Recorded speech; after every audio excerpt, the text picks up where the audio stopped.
किसे राज्यसभा भेजेगी आम आदमी पार्टी? क्या मनीष सिसोदिया बनेंगे राज्यसभा सांसद? केजरीवाल के नाम के बाद अब मनीष सिसोदिया के नाम की चर्चाएं तेज।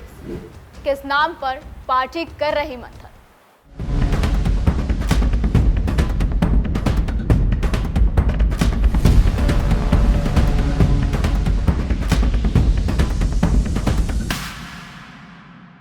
बीते दिन पंजाब समेत देश के 4 राज्यों की 5 विधानसभा सीटों पर उपचुनाव के नतीजे, जिसमें आम आदमी पार्टी का प्रदर्शन काफी शानदार रहा। आम आदमी पार्टी ने विधानसभा उपचुनावों में 3 में से 2 सीटों पर जीत हासिल की। पार्टी ने पंजाब की लुधियाना वेस्ट सीट पर अपने पास बनाए रखने में कामयाबी हासिल की, तो गुजरात में विसावदर सीट पर भी अपना कब्जा बनाए रखा।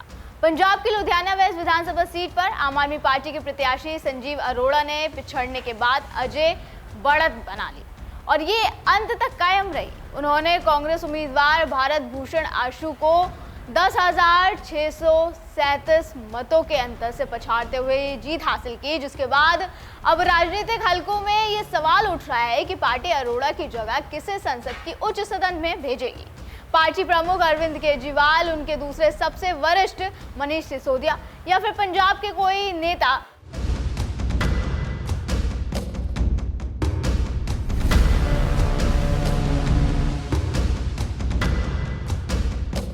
पहले अटकलें ये थी कि अरविंद केजरीवाल संसद जाएंगे, मतलब वो राज्यसभा जाएंगे, लेकिन अब केजरीवाल खुद इन बातों को खारिज कर चुके हैं। दिल्ली में संवाददाताओं से केजरीवाल ने कहा कि केजरीवाल राज्यसभा नहीं जा रहे हैं, हालांकि आप मुझे पहले भी कई बार वहां भेज चुके हैं। एक सीट खाली क्योंकि आपकी लुधियाना वेस्ट से जो चुनाव लड़े वो राज्यसभा से गए थे, तो सवाल खड़े हो रहे थे। लंबे समय से चर्चा थी कि राज्यसभा से कौन जाएगा, आपके नाम की चर्चा चली। चुनाव में विपक्ष ने ये सवाल किया था। राज्यसभा से कौन जाएगा ये पॉलिटिकल अफेयर्स कमेटी तय करेगी हमारी, लेकिन मैं नहीं जा रहा।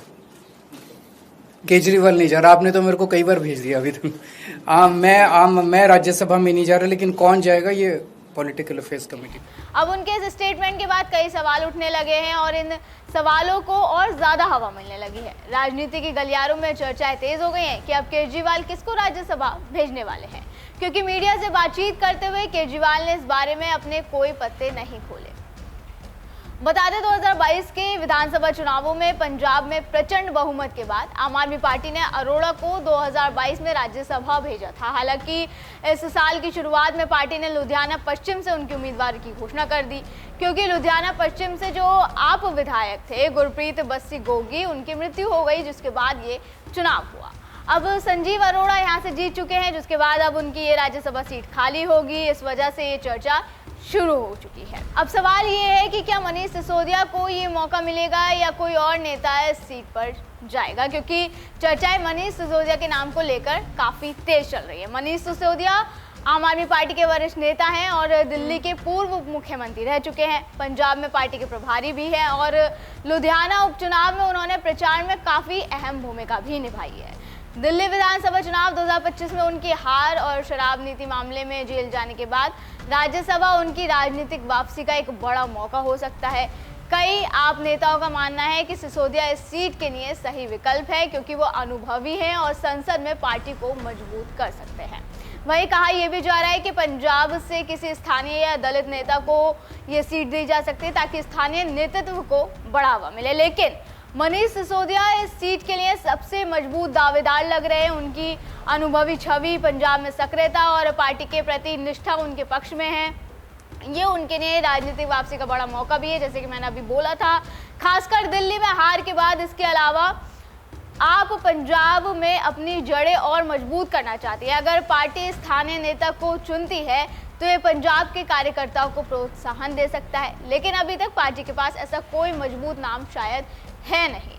अब पार्टी फिलहाल इसको लेकर मंथन कर रही है। आपके वरिष्ठ नेता जो केजरीवाल के राज्यसभा के जाने के पक्ष में हैं, कुछ लोग ये कह रहे हैं कि केजरीवाल को ही राज्यसभा जाना चाहिए, क्योंकि केजरीवाल एक ऐसे नेता हैं जिनकी राष्ट्रीय प्रासंगिकता और राष्ट्रीय महत्वाकांक्षाएं। हालांकि सभी इस बात से सहमत भी नहीं है। एक अन्य आप नेता ने कहा कि केजरीवाल के कद के नेता के लिए उच्च सदन उपयुक्त नहीं है और उनका कहना है कि सिसोदिया को ये पद मिलना चाहिए। ऐसा इसलिए क्योंकि सिसोदिया पहले भी पंजाब के प्रभारी रह चुके हैं और अब भी उस जिम्मेदारी को अच्छे से निभा रहे हैं। हालांकि अंतिम निर्णय पर पार्टी के राज्य नेतृत्व को भी सहमत होना होगा और ये निर्णय उन पर थोपा नहीं जा सकता। इसके अलावा मीडिया रिपोर्ट्स के मुताबिक पार्टी के लिए अभी सबसे बड़ी प्राथमिकता विधानसभा चुनाव है। दिल्ली से नेता को भेजना उल्टा पड़ेगा, पंजाब से एक नेता को चुना जा सकता है। अब पार्टी किस नाम पर मोहर लगाती है? क्या सच में मनीष सिसोदिया को ही राज्यसभा भेजा जाएगा या फिर पार्टी किसी और नेता को राज्यसभा भेजेगी? उसके लिए फिलहाल तो हमें इंतजार ही करना होगा।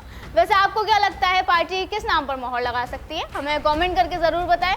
आज की वीडियो में बस इतना ही। अगली बार फिर होगी मुलाकात। आप देखते रहे DNP इंडिया, हर खबर भरोसे के साथ।